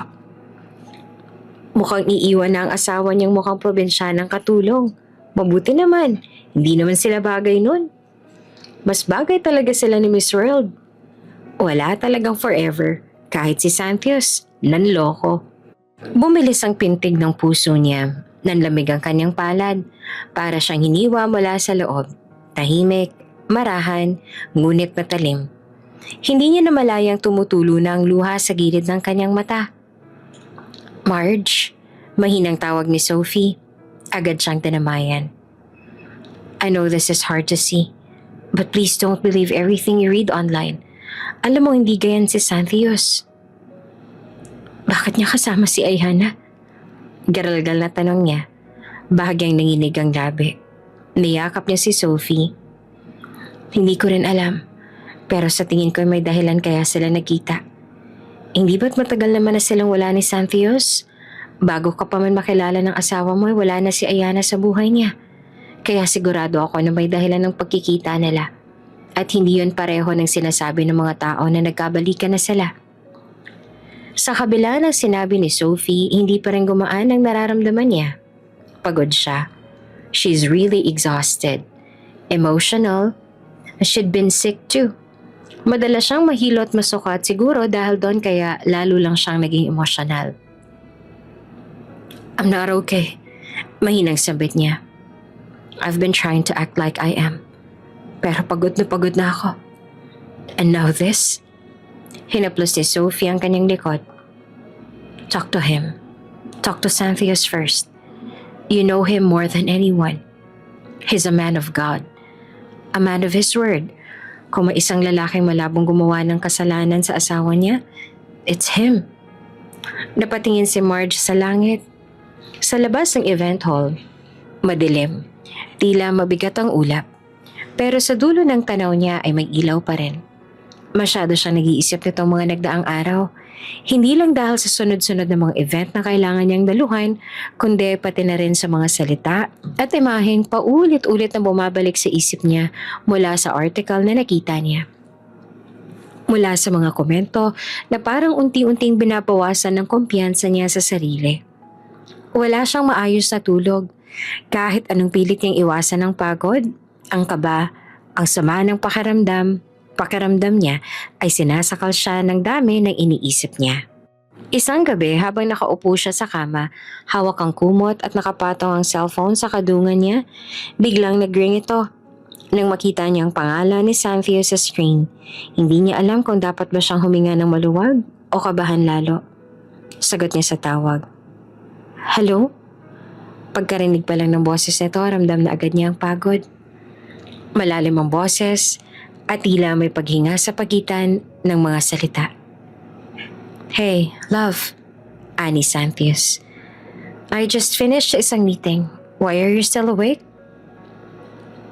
Hindi ako makatulog, sagot niya. Pilit pinapatatag ang boses. How are you? You sound a bit off. Is everything okay? Saglit siyang napatingin sa labas ng bintana. Gusto niyang tanungin. Gusto niyang banggitin ang tungkol sa article. Ang tungkol kay Ayana. Pero pinigilan niya ang sarili. Hindi dahil sa takot na marinig ang sagot, kundi dahil sa wala lang talaga siyang kumpiyansa na itanong ang tungkol doon. I'm okay, sagot niya ng mahinahon. Just tired? Are you sure? Muling tanong pa ni Xanthius. May pag-aalala sa halata sa tono. Yes, ayos lang ako. Saglit na katahimikan ang sumunod bago muling nagsalita si Xanthius. How were the events? Are they treating you well? I heard you attended the Valmore's gala tonight. Yes, I did. It went fine. Everyone was kind.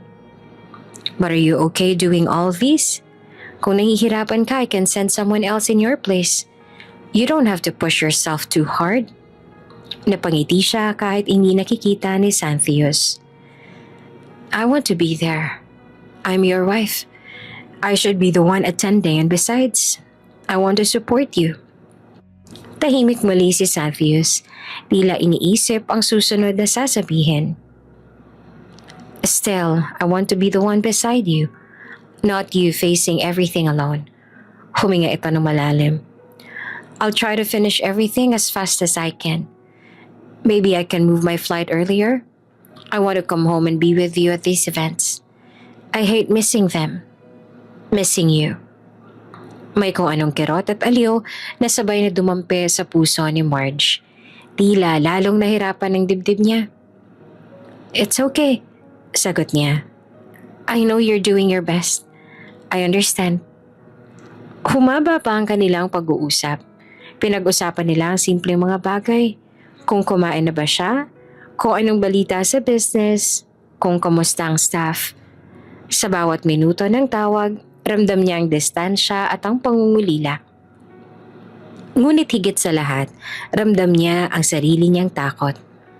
Kahit may pagkakataon na siyang itanong ang tungkol sa nakita niya, hindi siya nagkaroon ng lakas ng loob. Sa huli, natapos ang tawag sa isang good night mula kay Xanthius. Isa na namang galang kailangan niyang daluhan sa sumunod na araw. Kahit pakiramdam niya ay pagod na siya. Sa katawan, sa isip at sa puso, pinilit pa rin niyang maging presentable. Simple lamang ang suot niya. Isang eleganteng navy blue dress na hindi sobrang mahal, hindi rin sobrang agaw pansin. Ngunit sapat na para magmukha siyang kagalang-galang. Hindi siya nagpagawa ng buhok sa salon. Hindi siya nagpatawag ng stylist. Wala siyang energy para doon.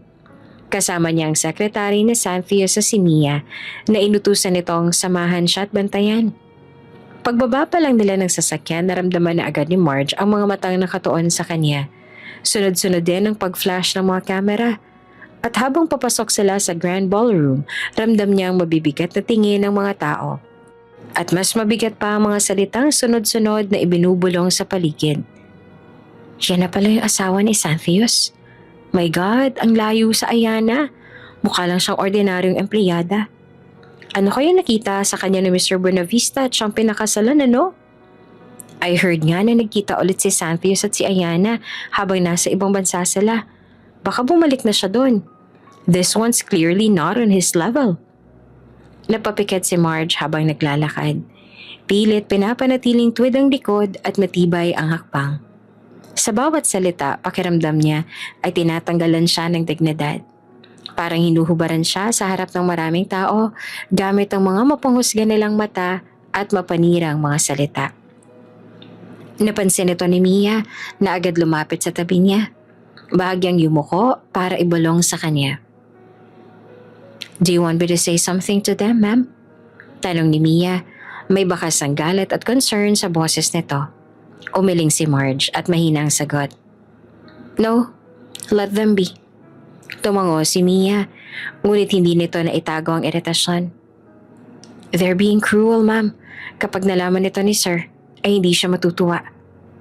Huminga ng malalim si Marge at pilit ngumiti, kahit bahagyang nanginginig ang kanyang labi. I know, but if I react, they'll just think they're right. I'd rather stay quiet. Naupo sila sa isang mesa sa tabi. Medyo malayo sa crowd pero tanaw pa rin ang main stage. Tahimik lamang si Marge habang pinagmamasdan ang mga naglalakad. Nagkakatuwaan na tila hindi nauubusan ng sasabihin tungkol sa kanya. Sa loob-loob niya gusto niya nang umalis. Gusto niyang tumakbo palabas at iwan lahat. Pero hindi niya ginawa. Dahil asawa siya ni Xanthius at dahil may dignidad siya, kahit papilit itong inaagawan ng iba. Tahimik na lumingon si Mia sa kanya at saka marahang sinabi, You don't deserve this, ma'am. Kapag nandito si Sir, hindi niyo po papalagpasin ang lahat ng to. I just want you to know that. Ngumiti naman si Marge, pilit pa rin, ngunit sa boses niya, lumabas din ang bigat. It adds to the stress, Mia.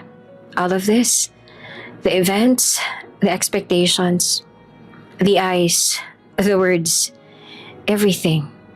I'm so tired. Sinabi niyo na po ba kay Sir Xanthius? No? Ayokong dagdagan ng alalahanin niya. Patuloy ang bulungan sa paligid habang nakaupo lamang si Marge sa kanyang mesa. Pinipilit maging mahinahon kahit ramdam niyang tila siya ang sentro ng usapan ng lahat.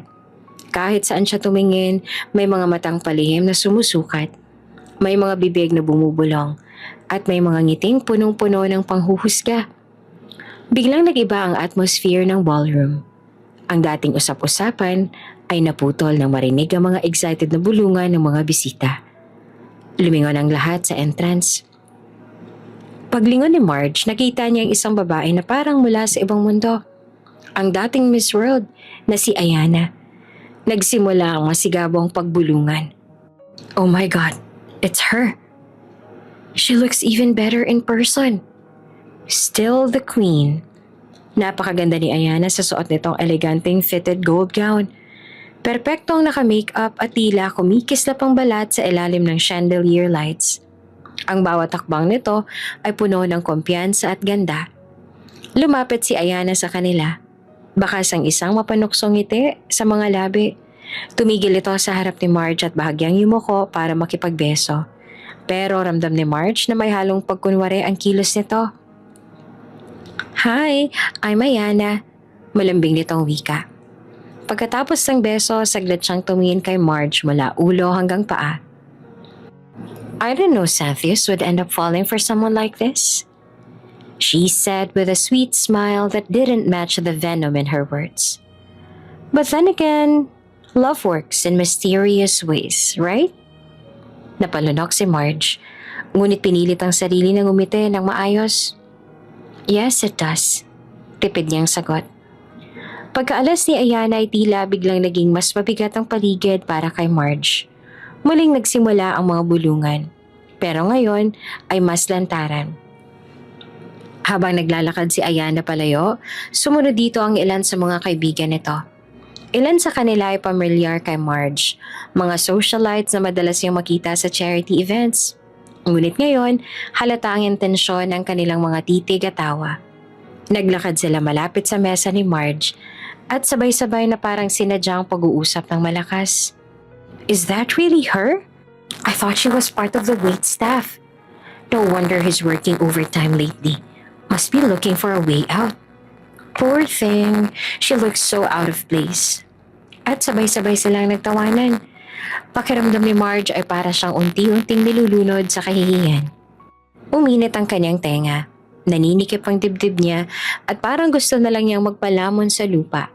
Hawak niya ang wine glass sa mesa, pero hindi niya ito magawang itaas para uminom. Baka makita nilang nanginginig ang kanyang kamay. Nilingon siya ni Mia at mariing bulong. I can't believe this. Do you want to leave? Umiling si Marge. Pinilit ang isang mahinang ngiti. No, I'll stay. I won't let them ruin me. Sa kabila ng lahat ng nararamdaman niya, ang lungkot, galit, hiya at pagod, hindi niya piniling lumaban. Hindi dahil mahina siya, kundi dahil ayaw niyang madamay ang pangalan ng Buena Vista. Ayaw niyang bumaba sa level ng mga nananakit sa kanya. Kaya't nanatili siya nakaupo, tahimik na nilulunok ang lahat ng sakit. Pinipilit na maging matatag, pero sa loob niya, ramdam niyang unti-unti siyang nababasag. Pagkatapos ng gala, sobrang tahimik lang si Marge habang nakaupo sa loob ng sasakyan. Sa tabi niya si Mia na hindi matigil sa pagsasalita. Nagtatanong kung ayos lang ba siya, kung gusto ba nitong kumain muna, o kung gusto niya ba ng kausap. Pero si Marge ay hindi sumasagot. Tila malayo ang tingin niya sa labas ng bintana, habang ang mga mata ay puno ng pagod at sakit. Ma'am, ayos ka lang po ba? Tanong muli ni Mia. Bahagyang kinakalabit siya. Ngunit nananatiling tikom ang kanyang bibig. Sa kanyang isip, paulit-ulit ang mga sinabi ni Ayana. Ang pagtawa ng mga tao at ang mapanuyang tingin. Para siyang bingi sa lahat ng mga nasa paligid. Sobrang lalim ng iniisip niya. Pakiramdam niya ay wala na siyang lugar saan magdako ng mundo. Pagsapit nila sa bahay, binati sila ng ilang kasambahay. Pero hindi man lang niya pinansin ang mga ito. Diretso siyang naglakad paakyat sa hagdan. Walang kahit isang luha ang pumatak sa kanyang pisngi, kahit na sobrang bigat na ng nararamdaman niya. Nangingibabaw ang pagkapagod, hindi lamang sa katawan kundi sa emosyon, sa puso, sa isip. Lahat parang sabay-sabay nang bumigay. Kinabukasan napakabigat ng kanyang katawan. Nahihilo siya, masakit ang ulo at tila umiikot ang paligid. Hindi pa siya kumakain ng maayos itong mga nakaraang araw at sobrang stress ang dinanas niya. Pilit siyang pumangon at naglakad pa ibaba ng hagdan kahit na pinanghihinaan siya. Habang hawak ang railing, huminto siya sa gitna ng hagdanan. Napakapit siya ng mahigpit. Kumirot ang ulo niya. Nanikip ang dibdib. What's happening? Bulong niya habang unti-unting nagdidilim ang paningin niya. At sa isang iglap, bumitaw ang kanyang kamay. Nawala siya sa balanse. Ma'am Marge! Sigaw ng isang kasambahay mula sa ibaba. Pero huli na. Nahulog siya sa hagdan. Gumulong pababa. At umampas ang katawan niya sa kahoy na sahig. Mabilis na dumaloy ang dugo mula sa ilalim ng kanyang palda. Hindi siya gumagalaw. Nagkagulo ang buong bahay. Tumawag ng ambulansya! Bilis! Sigaw ng isang kasambahay habang lumapit kay Marge. Nanginginig ang mga kamay. Ma'am! Ma'am, gising po! Ngunit hindi na siya sumasagot. Nang malaman ni Xanthius ang balita mula kay Mia, agad siyang nag-book ng pinakamabilis na flight pa uwi. Walang inaksayang oras. Hindi niya alintana ang pagod, ang time zone, ni ang mga meeting na naiwan niya sa ibang bansa. Isang tao lang ang nasa isip niya, si Marge. Matagal ang flight kaya lalo lang siyang nag-alala para sa asawa. Pagdating niya sa ospital, halos sumabog ang dibdib niya sa kaba. Agad siyang inihatid ng mga nurse sa silid kung saan nakakonfine ang asawa niya. Pagpasok niya sa loob, nakita niya si Marge. Maputla, tahimik, at tila walang ganang kumilos. Ang mga mata nito ay pagod na pagod. Tila wala ng luha na mailalabas. Lumapit siya at umupo sa gilid ng kama. Hey, he said softly. How are you feeling? Dahan-dahang tumangulang si Marge. Hindi man lang siya makatingin ng diretso sa mga mata niya. I just want to rest. Mahina at tipid nito ang sabi, bago ipinikit ang mga mata. Nag-aalangan namang hinaplos ni Xanthius ang buhok nito, tsaka hinalikan sa noo. Okay, he whispered. You rest, love. I'm right here beside you. At nanatili siyang tahimik sa tabi nito. Hawak ang kamay nito habang ang puso niya ay puno ng pangamba.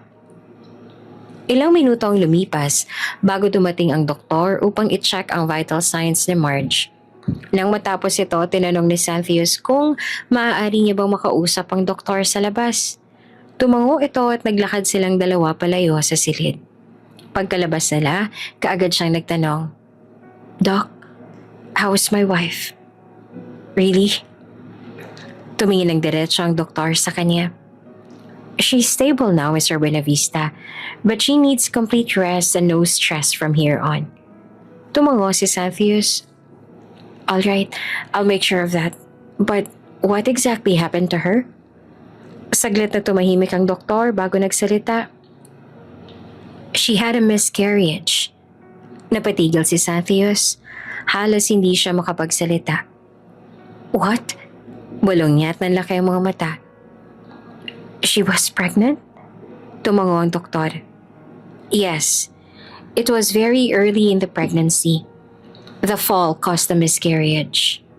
But," napabuntong hininga ito, "frankly, Mr. Buenavista, stress was a major contributing factor.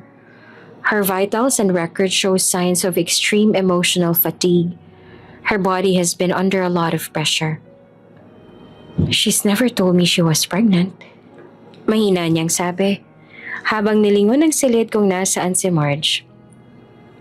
"She probably didn't know either, but her body gave up. And now more than ever, she needs rest.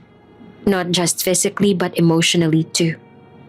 Dagdag ng doktor bago ito tumango at muling bumalik sa station. Dahan-dahang bumalik si Xanthius sa silid. Pagbukas niya ng pinto, nandoon si Marge. Gising na. Nakatingin sa kanya. Halata sa mga mata nitong puno ito ng takot, ng guilt at ng sakit. Lumapit siya at naupong muli sa tabi nito. "The doctor told me everything," he said gently. Bigla na lang namuo ang luha sa mga mata ni Marge at napapikit siya. At bumagsak ang luha sa kanyang pisngi. I'm sorry," she cried in between sobs. "I lost the baby. Our baby." Agad siyang niyakap ni Xanthius. Mahigpit, walang pag-aalinlangan. Hey, no, it's not your fault," he said firmly. His voice was cracking as well. "Please, don't say that. None of this is your fault. I should have been there. I should have protected you better." Mas lalong humagulhol si Marge sa dibdib niya habang yakap niya ito ng buong buo. "I didn't know I was pregnant. I've just been so tired, so overwhelmed." "Shh, you're okay now. I'm here, Marge. I'm here and I'm not going anywhere." Hinalikan niya ang buhok nito, paulit-ulit habang pinapakalma ito. Kinabukasan habang nagpapahinga si Marge sa ospital, dumating ang mga magulang nito mula sa probinsya. Halatang pagod sa biyahe, pero mas nangingibabaw ang pag-aalala sa kanilang mga mata. Agad silang silalubong ni Xanthius. May bahid ng guilt sa kanyang mga mata habang pinapasok sila sa loob ng ospital. Nang makitang mahimbing ang tulog ni Marge, lumabas muna sila ni Xanthius kasama ang magulang nito upang makapag-usap sa lounge ng ospital. Tahimik ang una nilang sandali. Lahat ay tila nag-iingat sa sasabihin. Hanggang sa naunang magsalita si Xanthius. Mababa ang tinig, puno ng bigat sa dibdib. "I'm really sorry for what happened. I should have protected her. If I didn't let her attend all those events on my behalf, if I just stayed and handled things myself, she wouldn't have been this stressed. Maybe she wouldn't have lost the baby." Napatingin ang ina ni Marge sa kanya. Puno ng malasakit ang titig nito. "You shouldn't blame yourself, anak," mahinahon niyang sabi. "No one wanted this to happen. It's not your fault." Tumango naman ang ama ni Marge. Sabay tapik sa balikat ni Xanthius. "And knowing our daughter," he added, "I'm sure she wanted to do all those things. She was never the type to be forced into anything. She wanted to support you because she loves you." Napakunot ang noo ni Xanthius. "She loves me, yes. But she didn't have to go that far. She's done so much already. Nagkatinginan ng mag-asawa at saka napangiti ang ina ni Marge. Isang ngiting puno ng pag-unawa. You don't know the whole story, do you? Natahimik si Xanthius. What do you mean? Huminga ng malalim ang ama ni Marge bago nagsalita. Even before you got married, even before you knew her well, she already loved you. The moment she heard about the crisis your company faced back then, the scandal, the losses, everything, she didn't hesitate to help. Napalingon si Xanthius, gulat na gulat. She helped? How? She sold the land she inherited from her grandmother. Sabi ng ina nito, that was the only thing left to her from our family. She sold it just so she could invest in your company. She didn't even want credit. She just wanted to help. But why would she do that? She barely knew me. Ngumiti ang ina ni Marge, pero may luha na sa gilid ng kanyang mga mata. Because she believed in you. You may have not noticed, but she admired you from afar for a long time. She believed that someone like you deserved to be helped to succeed. Napahilamos siya ng mukha. Tila ba biglang nawala ang lakas. Hindi siya makapaniwala sa narinig. She even worked so hard to buy the land back eventually. Dagdag pa ng ama. She got a job to save money. But unfortunately, tumigil saglit. Nagpigil ng galit. She had a boss who disrespected her. He took advantage of her appearance. That's when she decided to start dressing down, to hide her beauty, just so she could protect herself. Nakulong man ang boss niya kaso nadala ni Marge ang trauma. Hindi niya alam kung anong mararamdaman. Galit sa sarili, awa, o mas malalim pang sakit na hindi niya agad nakita ang lahat ng yon. Why didn't she tell me any of this? Bulong niya. Because she never wanted you to feel in debt to her. Sagot ng ina. She didn't help you because she wanted something in return.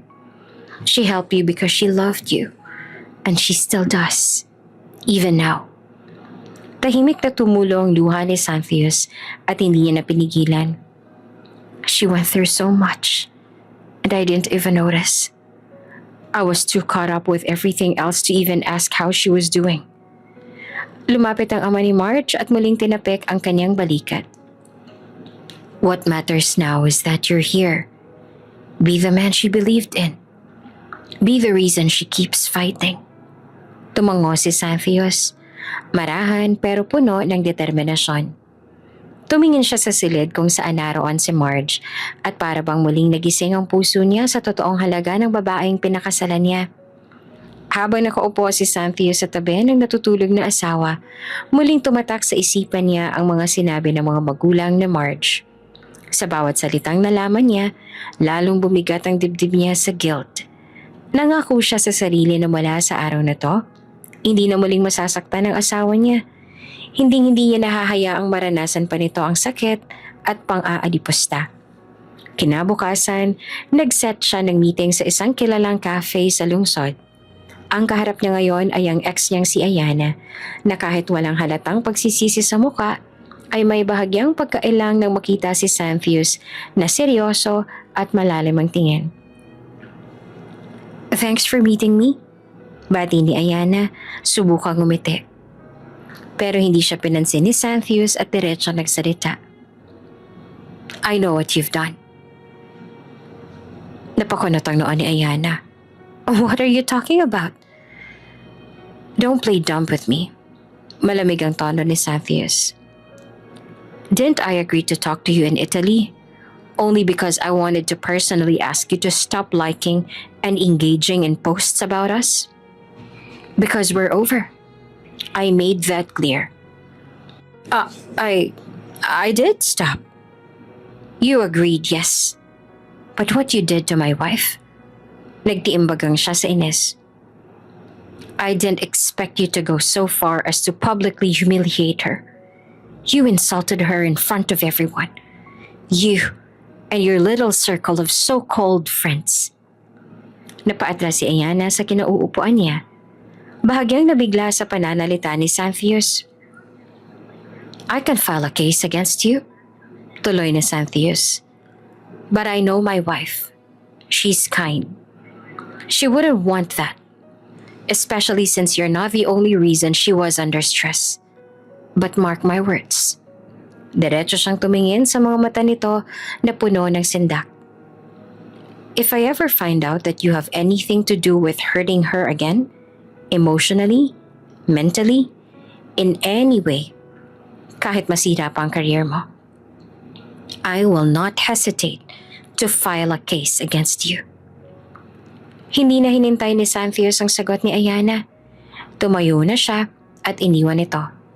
Tahimik, gulat, at hindi makapagsalita. Sa ospital habang nakaupo si Marge sa kama at pinagmamasdan ng langit sa bintana, tahimik itong napalingon ng bumukas ang pinto. Si Xanthius iyon, may dalang mainit na sabaw at ngiti sa labi. Lumapit siya tahimik na iniabot ang pagkain, pero mas seryoso ang titig niya ngayon. I will protect you from now on. May hinahon niyang sabi habang hawak ang kamay ng asawa. I won't let anyone hurt you ever again. I promise. I won't leave you alone to face the world. Naantig naman si Marge sa sinabi nito. At kahit halatang pagod pa rin ang katawan, ngumiti ito ng marahan. Thank you for staying. Dahan-dahang yumuko si Xanthius at tinalikan ito sa labi. Banayad, pero puno ng damdamin. Nang kumala siya, tinanaw niya ang mukha ng asawa, tsaka inilapit ang noon niya rito. I love you. Natigilan si Marge, halatang gulat sa narinig. Muling tiningnan niya si Xanthius sa mga mata, na para bang tiniyak kung totoo ang kanyang narinig. Ngumiti si Xanthius, bahagyang tumulo ang luha sa mata. I love you so much, my wife. I'm sorry I didn't tell you this sooner. But I fell in love with you the moment I saw you walk down the aisle to me. Nangilid ang mga luha sa mga mata ni Marge. Gumulong ito sa kanyang pisngi habang pinipilit ang isang ngiti. I love you too. Mahina pero tapat ang tinig nito. Hinila siya ni Xanthius sa isang yakap. Mahigpit at puno ng pangako. Wala nang kailangang salita pa. Matapos malaman ni Marge na mahal din siya ni Xanthius sa kabila ng itsura niya at higit pa roon, handa itong gawin ng lahat upang protektahan siya. Unti-unting gumaan ang pakiramdam niya. Sinabi rin sa kanya ni Mia, isang araw habang nasa ospital pa siya, na kinasuhan pala ni Xanthius ang ilan sa mga taong nagpapakalat ng malicious posts online laban sa kanya, kahit hindi niya ito alam noon. He did it quietly, ani Mia, habang hinahaplos ang kanyang kamay. Because he didn't want to stress you more. He just wanted to protect you. Sa kauna-unahang pagkakataon matapos ang insidente, napangiti si Marge ng taos. Mabigat pa rin sa loob niya ang pagkawala ng kanilang anak. Masakit at mahirap tanggapin. Ngunit dahil sa hindi siya iniwan ni Xanthius at dahil sabay nila itong hinarap, unti-unti ring napawi ang lungkot. Nakayanan nilang lampasan iyon.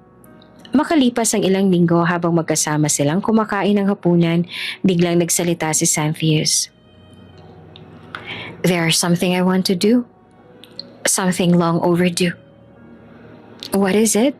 Tanong ni Marge, sabay kuha ng isang peraso ng tinapay. I want to formally introduce you as my wife to the public. Sabi ni Xanthius, diretso at matatag ang tinig. No more hiding. No more questions. No more malicious speculations. You deserve to be seen. You deserve to be honored. Dumating ang gabi ng anniversary party ng Buena Vista Corporation. Elegante ang venue. Gintong kortina, kristal na chandelier at napakaraming bisita mula sa mundo ng negosyo at media. Nasa taas ng stage si Xanthius. Suot ang kanyang signature black suit, hawak ang mikropono. Good evening everyone, panimula niya. Tonight marks another successful year of our company. But before we celebrate the milestones, allow me to do something more important. Something personal. Tahimik ang lahat. May mga kumukuha na ng video, curious kung ano sasabihin ng CEO. Many of you have been curious about my private life, especially about someone you've seen but never really noticed. Tumingin si Cynthia sa gilid ng stage at ngumiti. Ladies and gentlemen, I'd like you to meet my wife. Mabagal na lumakad palabas si Marge. Suot ang isang eleganteng off-shoulder white gown na simple pero classy. Nag-ayos siya, pero hindi para magbago, kundi para ipakita kung sino talaga siya. Nanlaki ang mga mata ng mga bisita. Marami ang tila hindi makapaniwala. Si Marge, ito ang babaeng dati nilang hindi pinapansin. Ang dating ordinary na mukha sa tabi ng isang CEO. Ngunit ngayon, parang biglang nagliwanag ang buong paligid dahil sa presensya niya. Napakaganda niya. Kahit simple lang ang makeup ay lalo siyang gumanda na lahat ng bisita ay halos malaglag ang panga at gulat na gulat ang tingin sa kanya. Siya ba talaga yon? Ang asawa ni Mr. Buenavista? Grabe, sobrang ganda niya pala talaga. Hindi ko lubos akalain. Ilan lamang yon sa sinabi ng mga tao habang nakatingin kay Marge. Ang babae na kanila lamang minamaliit at nilalait noon, ngunit ngayon ay ubod na ng ganda. Ang kanilang mga mata ay nanlalaki at ang mga panga ay halos malaglag sa sahig. Dahil, sino nga bang mag-aakala na may tinatago pala itong ganda? She's not just my wife, dagdag ni Cynthius. She's also the second owner of Buenavista Corporation. Nagkagulo ang bulungan ng audience. Hindi lang niya pinakita si Marge bilang asawa, parang pinangalanan na rin niya ang kalahati ng lahat sa kanya. I hope you respect my wife. Mariing pahayag ni Cynthius at halatang may tinutumbok ang mga salitang iyon. Lumapit siya kay Marge sa gitna ng stage at inabot ang kamay nito. Pinagtagpo nila ang kanilang mga mata at kahit sa harap ng nagdaan-daang tao, ang mundo ay tila silang dalawa lang.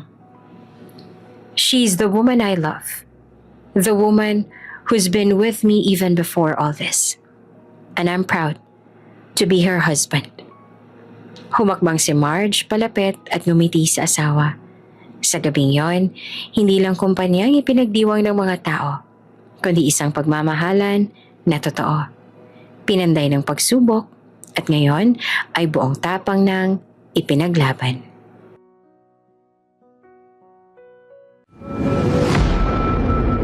Kung bago ka pa lang sa channel na ito, Ate Jane TV, huwag kalimutang pindutin ang notification bell and subscribe button.